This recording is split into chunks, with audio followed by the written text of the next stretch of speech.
It survived the fire, and now we're going to show you how to restore it.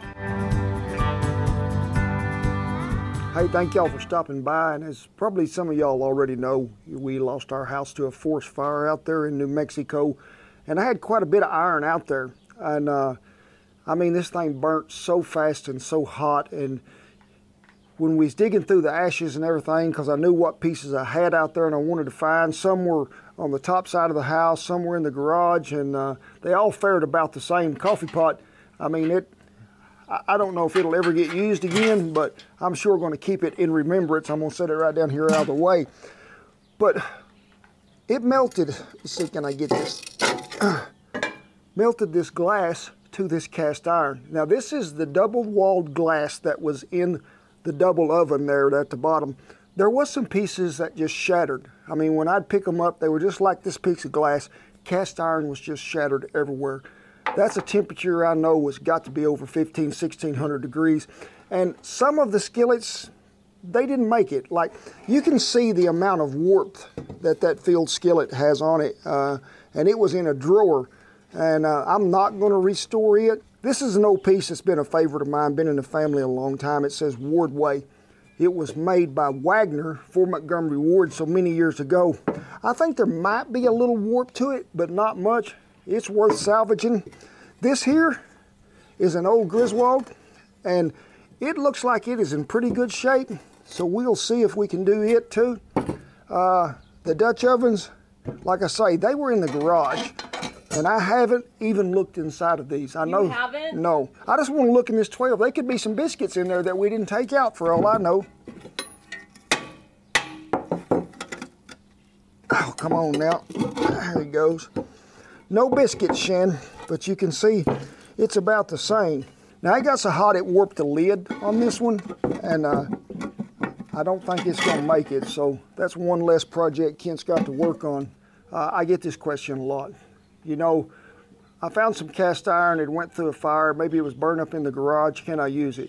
You can, but there's one thing that I tell you, if you have, or you know there was a lot of chemical in that garage, or a lot of paint, or anything that was lead based, get you a lead checker from Amazon and you can check that to make sure that there's no lead that's been melted to this or anything like that. I'm going to walk you through the process step by step of what it takes to bring this cast iron back to life. Whether your cast iron has been through a fire or you bought it at an estate sale, junk sale, it's full of rust, everything in the world, I'm going to show you how to bring it back to life, and it'll still cook great meals for you.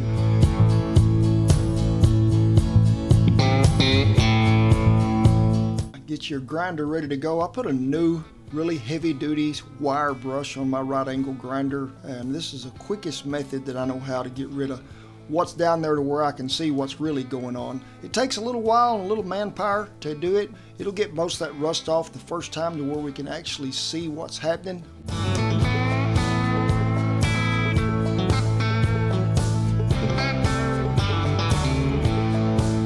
We've got some of that rust and stuff off there, but you can see where that old seasoning was there to begin with. We'll have to keep working on this. You got to get it down to where it is smooth metal finish to start over. That way it's got no impurities left sticking there to it, and it's going to re-season a whole lot easier.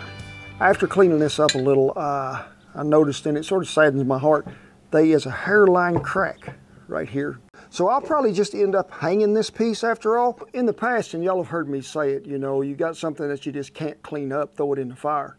Well, folks, we ain't gonna run off and leave it in that fire with that thing blazing for 3.5, 4 hours or overnight just sitting there smoldering. No, about an hour in a good hot fire and you'll take everything off that. That skillet will be purified again. If it's an old piece that it means something to you, a family heirloom that's been passed down to generation and it's pretty thin, don't throw it in that fire because there's a risk it could crack. You know, you can clean these in a self-cleaning oven if you're just starting out like that and you've got one that's really rusty or got a lot of buildup even on the outside and the inside both. Just put it in a self-cleaning oven on a wire rack in a sheet pan, and that way everything that falls off of it won't be falling down there in the oven itself. It'll fall in that sheet pan.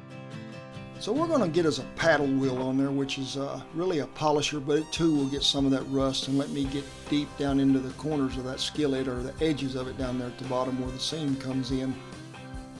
See, we're getting down to this bare cast iron there, and that's where we're at. And them little ridges that you might see in there, they're smooth, but we'll buff this out before we ever get plumb finished with it. But all this has got to come off. We got to get back down to bare metal, so I'll see y'all when it's done and looking shiny. That old paddle wheel sort of got wore out and got pretty hot, so I switched to a different one, got a new one on there. You're going to get into your cast iron just a little, but you can go back and buff that out and finish it with that paddle wheel, but just try to get all the rust off you can.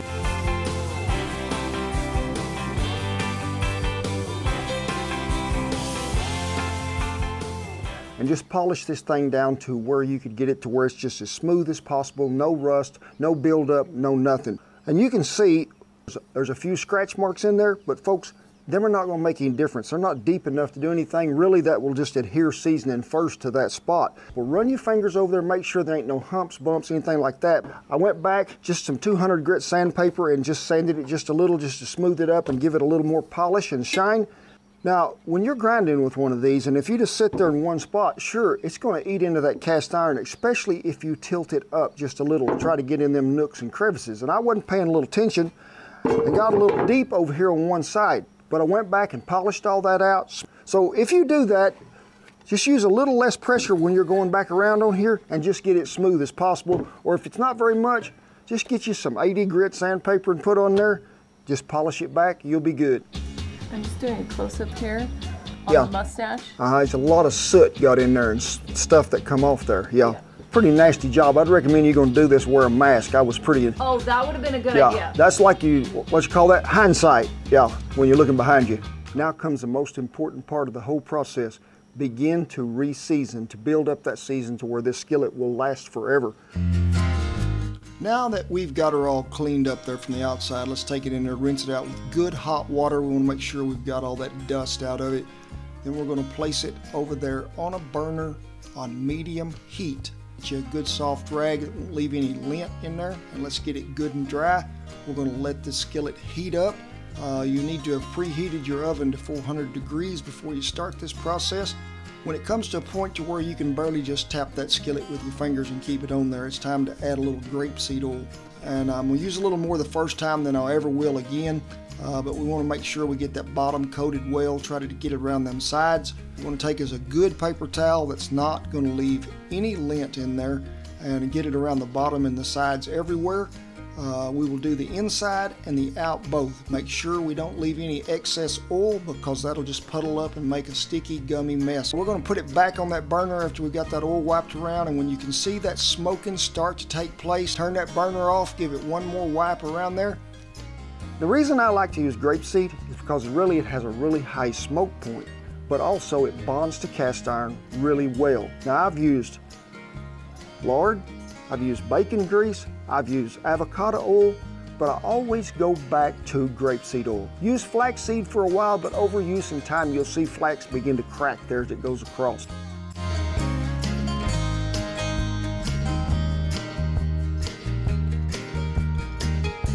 We got her ready to go. Get you a wire rack. We're going to slip her in there. We've oiled the inside and the outside.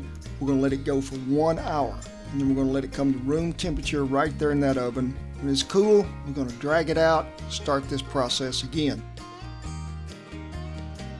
When you look at this the first time, you'll see that we have a little gold and bronze color coming.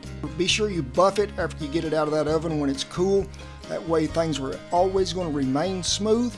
And then we're going to put it over medium heat one more time, and we're going to add a little grapeseed oil, and we're going to rub it around the bottom and the sides, and again on the outside. And you want to do this a minimum of 4 times.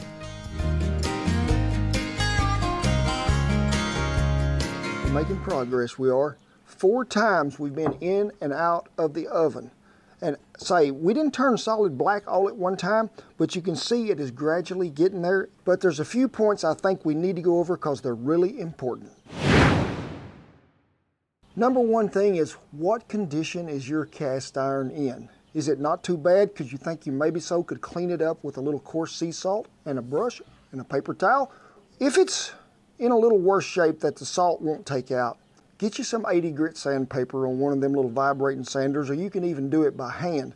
Rinse it out, see where you're at. Worse than that, Hey, you can try electrolysis. A lot of people do. I don't recommend it because I've never used it before. But after that, if it gets really bad, you have the grinder brush like I did. And if you hadn't got one of them and you think, well, I'm going to throw it in the fire, folks, just be really careful if you're not familiar with cast iron and how it reacts to fire. If it's an old antique piece, I wouldn't recommend it because it can crack. You know, the biggest problem that I see when people are re-seasoning or starting over from scratch with a skillet or a Dutch oven is they use way too much oil. The more you season, the less oil it's going to take every trip.